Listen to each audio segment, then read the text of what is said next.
ambao hawa sasa tukipata hii gasi ambayo itakuwa packaged, sasa wacha kutumia hiyo, halafu hii itafanya wasikate misitu.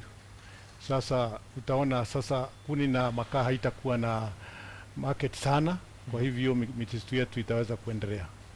Yes, save the forests. Naam, nikirudi kwako Jena, labda jamii imekuwa mkihamasisha vipi kuhusu matumizi ya kawi mbadala? Yaani unajua kuna mtu anaweza kutumia njia nyingi. Kuna mtu anaweza kutumia mafuta taa, kuna mwingine anasema nitatumia biogas, kuna mwingine anasema nitatumia sola.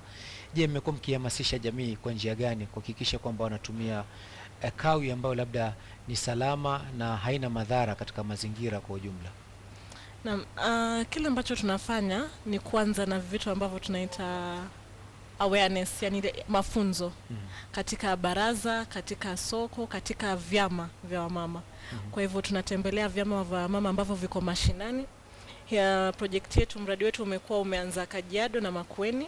Kwa hivyo tumekuwa tukihamasisha kina mama, tunawafunza katika vyama siku ambazo wanakutana. Na tunaweza kueleza kile ambacho tumepata ni kwamba 86% ya wamama kule mashinani wanatumia taa ya koroboi.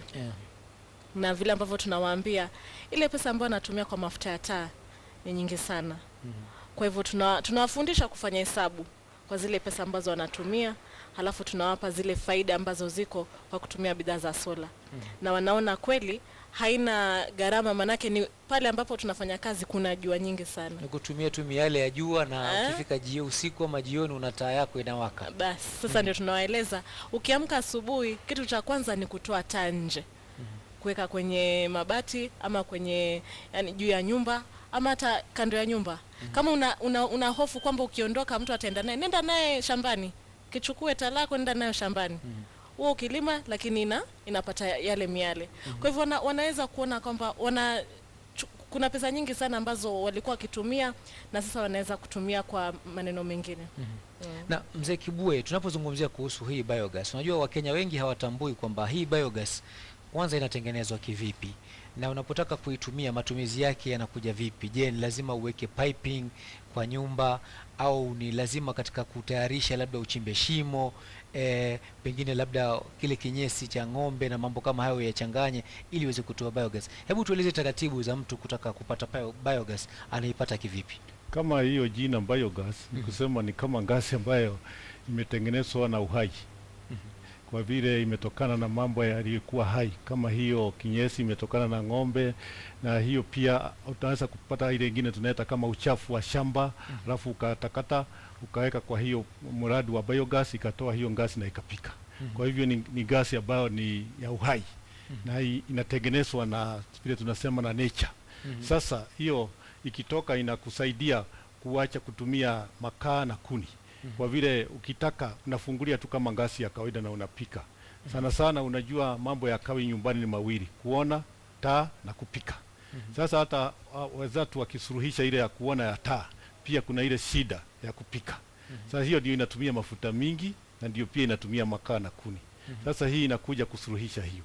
Lakini kujenga biogas si mambo mingi sana, na sio ni utafiti tu kidogo ambao unaita mtaalamu ambaye anajua kujenga. Halafu yanakujengea yako ukiwa na ng'ombe. Kama una ng'ombe 10, ng'ombe hata 3, hata 20, hiyo kiwango inaunganisha ni kipimo gani ya mradi wa biogas utaunda. Naam, sasa pengine unajua kuna watu pia wanataka kujua labda matumizi ya biogas yana gharama na tofauti na kawi nyinginezo, au ni kwamba gharama yake ina unafuu zaidi ikilinganishwa na kutumia umeme au kutumia kama vile kukata miti na kutengeneza makaa? Ndio iko gharama, kwa vile ndio uwe na biogas mpaka uwe na ng'ombe, mpaka uwe na shamba. Na hapo ndio shida iko. Lakini hii ya kwetu tunajaribu kutengeneza hiyo ambayo mtu anatengeneza akiwa na mradi mkubwa, anaweka kwa mtungi, anauzia yule mama ambaye hawezi kuweka ng'ombe na hawezi kutamani. Bei yake itakuwa nusu ya ile LPG. Kwa hivyo mnataka ifanye commercial, yani commercial, kibiashara. Iwe rural enterprise ambayo sasa baada ya kwenda kuagiza ile LPG kutoka nchi ya ng'ambo, mnatengeneza gasi yenu na mnaweka kwa mtungi hapa tu. Kwa hivyo pengine kila kaunti itakuwa na mradi kama huo na watakuwa wakitengeneza gasi yao.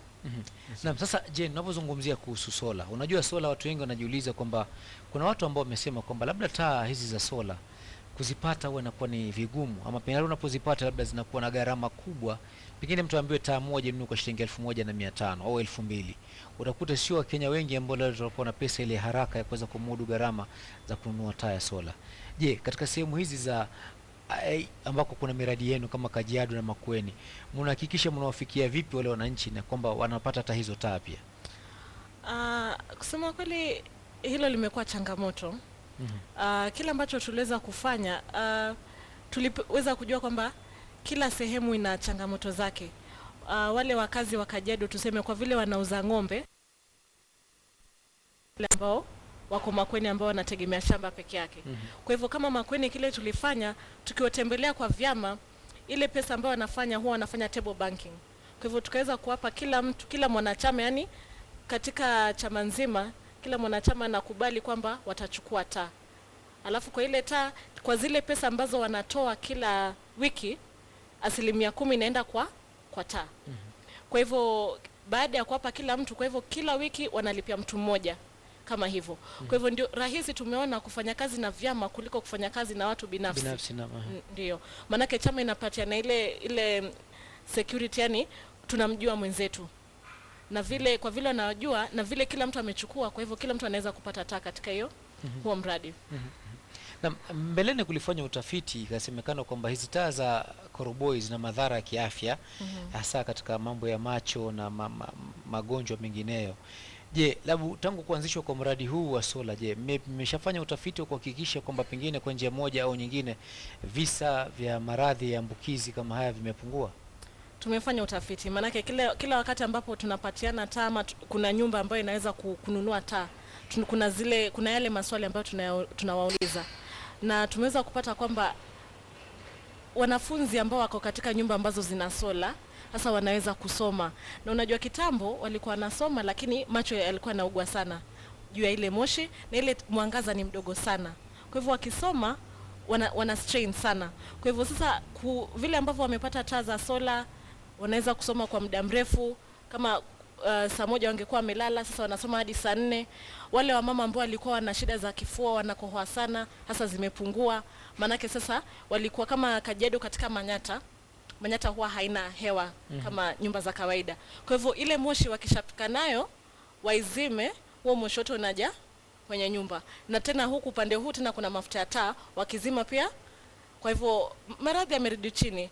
Yaani wale ambao walikuwa wanaenda hospitali, yale madawa ambayo walikuwa wanatumia kama painkillers yamerudi chini. Naam, sasa mzee Kibue, labda kwa swali ambalo linafungamana na swali lilomuuliza Jane, ni kwamba unajua utafiti unaohusiana na nguvu za kawi kwamba umeleta maendeleo kuliko madhara. Je, kwa upande wako katika zile miradi yenu ambayo mmekuwa mkiifanya, wananchi wamepokea vipi labda haya mambo ya biogas? Sasa yetu sasa ni kama tunasema tuko katika stage inaitwa product development, ndio tuweze kupackage hii ngasi. Lakini hii ngasi yenyewe pia kama mwenzangu amesema ni safi, hata ikipika nyumbani huna hiyo madhara ya moshi.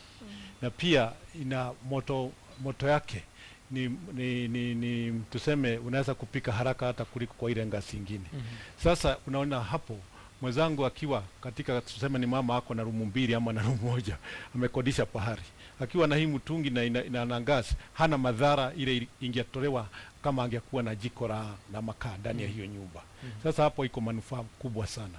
Na tena kama amesema tungetaka hata sisi kuendeleza hii mradi wetu na vikundi vya wamama cha chama, ndio wamama wazambaze, ndio waone kila mama wa kikundi hiyo anapika na hiyo ngasi, awache kutumia makaa. Kwa hivyo sisi tunaona kuna manufaa kubwa sana inakuja. Asante. Naam, sasa katika swala hilo unajua pengine mtu ataka kujiuliza kwamba huu utaratibu ambao mmekusudia wa kuanza kuiuza hii gas umefikia wapi? Sasa tumefika pahali ambao tunaanza kuiweka kwa mtungi. Tuliweza kuunda hiyo mashini na tuko naye na tuko na ngasi mingi. Sasa tunaendelea pole ndio tuone ati imefika ile kiwango ya standard. But mshaanza kusambaza labda kule mitaani? Hatujaanza kuuza, hapo ndio tuko. Lakini tunatarajia sana kuuza kutoka mwaka ujao. Pengine Januari tuanze kuuza. Naam, sasa nikija kwako Jane, unajua watu wengine pia wanajiuliza kwamba katika miradi kama hii ya ambayo labda tunasema kwamba ni green energy za kuhifadhi mazingira na zinakubalika, pengine mtu sasa akiwa anataka kufaidika na miradi kama hii pengine ya kibinafsi ama katika makundi, itakuwa ni anafuata taratibu gani? Kwanza okay, mradi huu kwanza vile ambavyo nikueleza ilianza Kajiado na Makueni, na kumaanisha wale wakazi wa hizo kaunti mbili ndio wanaweza pata manufaa ya mradi huu, manake ina wale wafadhili wake ambao ni the Embassy of Sweden. Kwa hivyo wajua kuna zile mkakati ambazo tunatumia. Lakini kwa hivyo haujaenea kitaifa katika maeneo kitaifa bado hatujaenea. Huo ndio sasa mpango wa 2016 wa kupeleka katika kaunti zote 45. Hii kwa Kiingereza wanaita piloting, ambapo walianza kuona kama wakazi wa mashinani wanaweza kumbatia huo mpango wa sola, miradi ya sola. Na wameona kwamba kusema kweli wamama wengi sana wamependelea huu mradi. Mpaka sasa imebidi turudi tena hata kwa zile sehemu ambazo tushatembelea. Na kwa wale ambao ni wakazi wa Kajiado, Makueni, rahisi sana kutupata ni kutembelea kampi ya chief, manake vikundi vyote halisi mnafanya kazi na serikali ya kuu. Ya serikali kuu.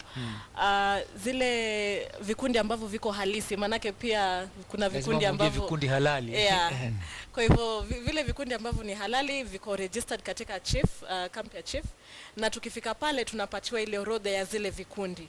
Halafu tunakutana na wale chair ladies wa vikundi vyote, huwa tunaongea nao katika baraza. Na sasa pamoja na wale waandishi wao na waweka hasibu. Kwa hivyo officials watatu katika kila chama tunakusanyika area moja. Tunawaeleza mikakati ya sola na vile ambavyo miradi ya sola inaweza kuwasaidia. Alafu tunawaomba watupe ile nafasi kuja sasa kwa vikundi vyao binafsi. Kwa hivyo ndivyo tunawafikia. Kwa hivyo kama hatujakufikia na uko pale Kajiado ama Makueni, rahisi sana kufika kwenye chief, na huwa tunakusanya hiyo information alafu tunawafikia. Na mzee wangu, labda je, jamii huwa mnaihusisha vipi katika kueleza kuhusu umuhimu wa biogas? Je, mnaandaa baraza, mnaandaa mikutano, au ni kwamba mnatumia tu kama labda vyombo vya habari katika kuwafikishia ujumbe kuhusiana na umuhimu wa kawi kama hiyo ya biogas? Jamii sana hata sasa tuko wanagojea sana. Wameifahamu na wanataka kusema nijazie mtungi yangu niende nikapike naye. Kwa hivyo hata wamama, vikundi ya mama wengine wametembelea sisi. Wakasema hii ni mradi ya wamama. Mkijaza sisi tutawaletea mitungi, mtajaza sisi tutaenda kuuza. Kwa hivyo itakuwa kama women enterprise. Na hiyo itaweza kusambaza sana. Na hiyo pengine ndio itafanya biogas ipate impact katika hii nichi. Biogas imekuwa hapa kwa miaka mingi, lakini haijapata ile kusambaza sana. Mtazamo wa kibiashara yani. Yes. Sasa hii yetu itazabasa kama kibiashara enterprise, na itazabasa biogas. Utaona pengine jamii mingi sana itakuwa ikitumia. Na sio sisi tu peke yake, pengine tutakuwa tukitengeneza hii biogas, itakiwa ikitengenezwa pahali popote pako na hiyo input ya biogas. Hiyo kinyesi ikiwa ni mingi, mnaweka kwa mitungi, mnauza. Lakini katika swala hilo unajua watu wengi ambao wanatumia biogas, wanatumia labda mtu ajitengenezea ya nyumbani na kwa matumizi yake ya nyumbani, lakini wazo lilowapa fikra kwamba kwa nini mfanye kwa mtazamo wa kibiashara, ni kitu gani kiliochochea kufanya hivyo? Tumeona biogas programs zimekuwa katika hii nichi. Na donor funded project, lakini hasija roll kwa scale. Sasa unajiuliza kwa nini? Kwa vile ndio uwe na biogas mpaka uwe na ng'ombe, uwe na shamba. Na unaona hapo ndio shinda iko. Kwa hivyo mtu wa chini si wote wako na shamba na ng'ombe, na tena wale wanahitaji kutumia biogas, pengine hata wamekodisha nyumba kama Kibera ama pahali pengine. Sasa hawa ndio wanataka hiyo kawi ya bei rahisi, lakini kawi safi. Hapo ndio tuko. Naam, tutazuia kwa hapo kwa muda, tutarudi kwenu basi na maswali mingi zaidi baada ya muda usiokuwa mrefu. Mtazamaji, basi nachukua mapumziko mafupi, nitakaporudi basi nitaendelea na taarifa nyinginezo, na vile vile basi kuweza kujadili umuhimu wa kawi hii ambayo ni salama na safi kwa mazingira, na kusihi usiende mbali. Naam, basi karibu tena katika sehemu yetu basi maalum ya mahojiano ambapo kama nilivyokueleza hapo awali studioni niko naye Jane Anika na Michael Kibue.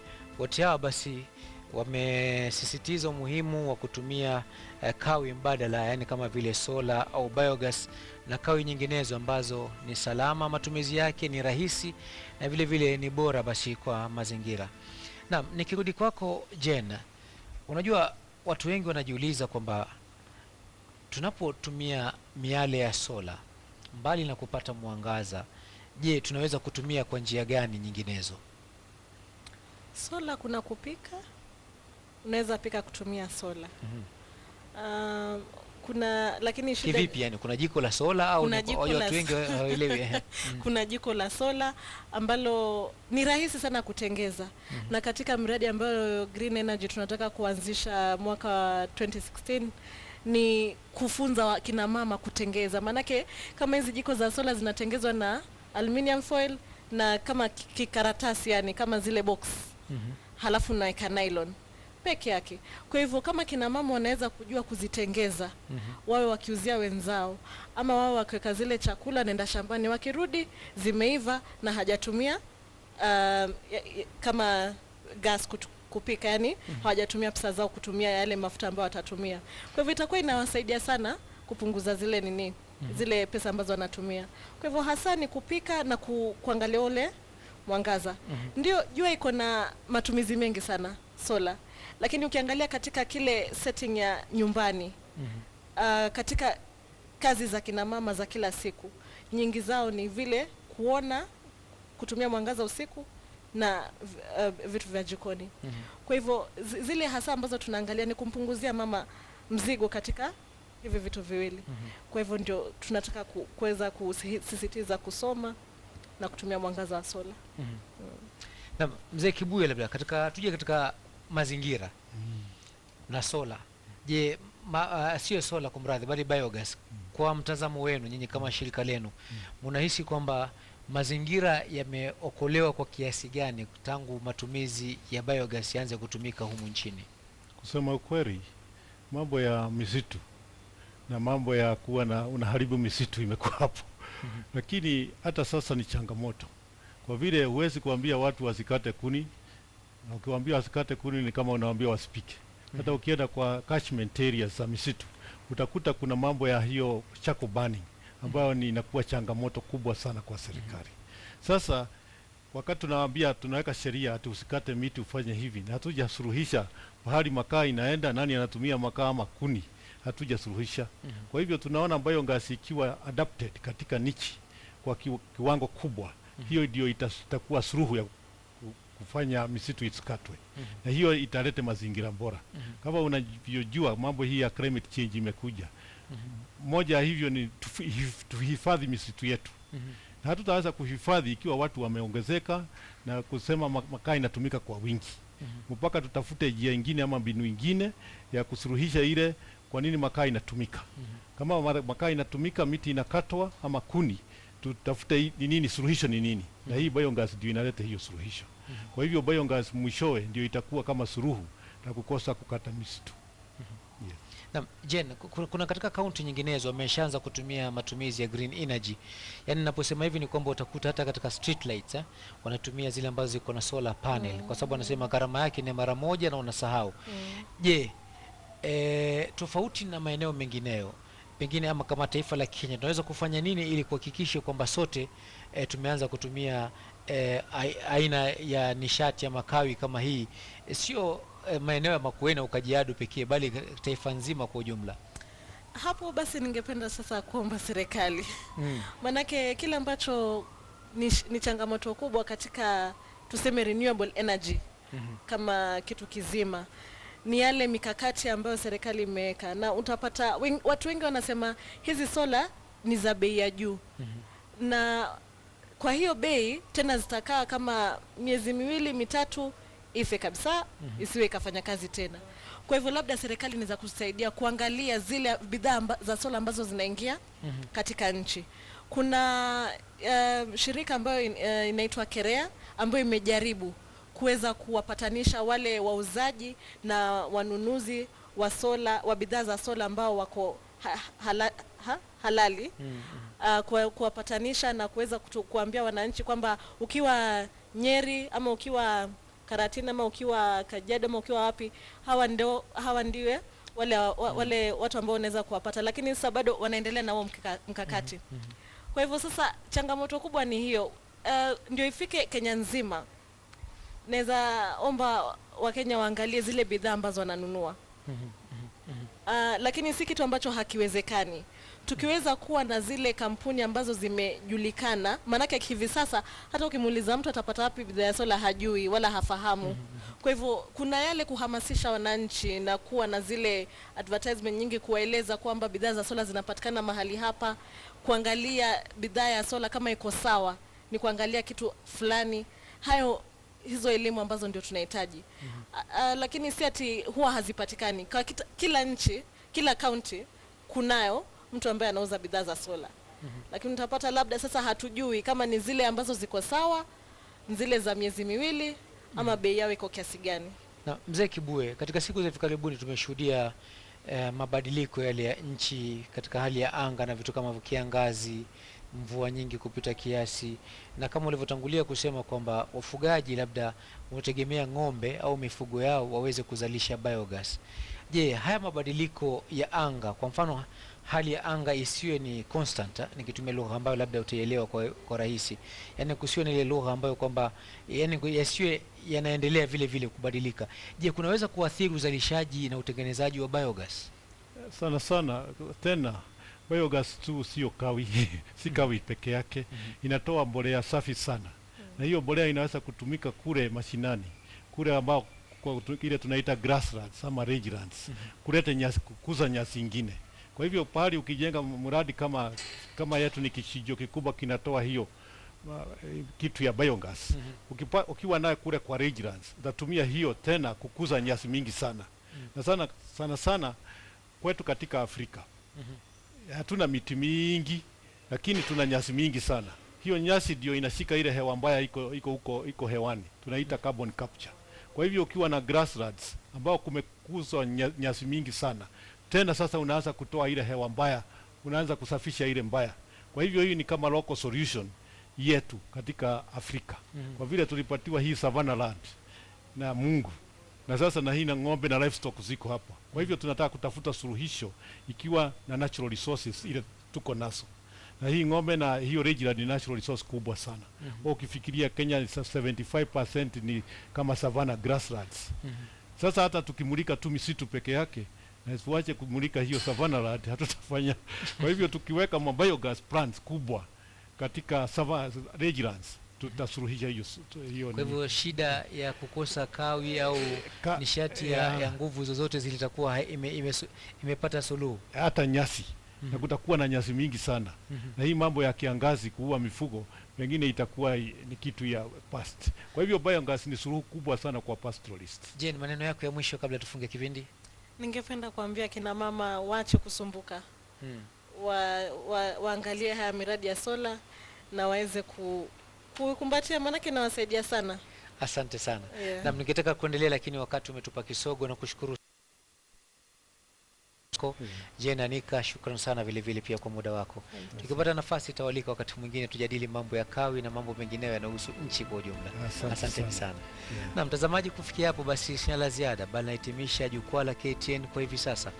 Kutoka kwangu Ahmed Darwesh, na kutakia usiku mtulivu. Naona upande wa pili mwenzangu Mashirima Kapombe anajiandaa tayari kukuletea taarifa za KTN leo. Hadi hapo kesho panapo majaliwa yake Maulana, kwa heri.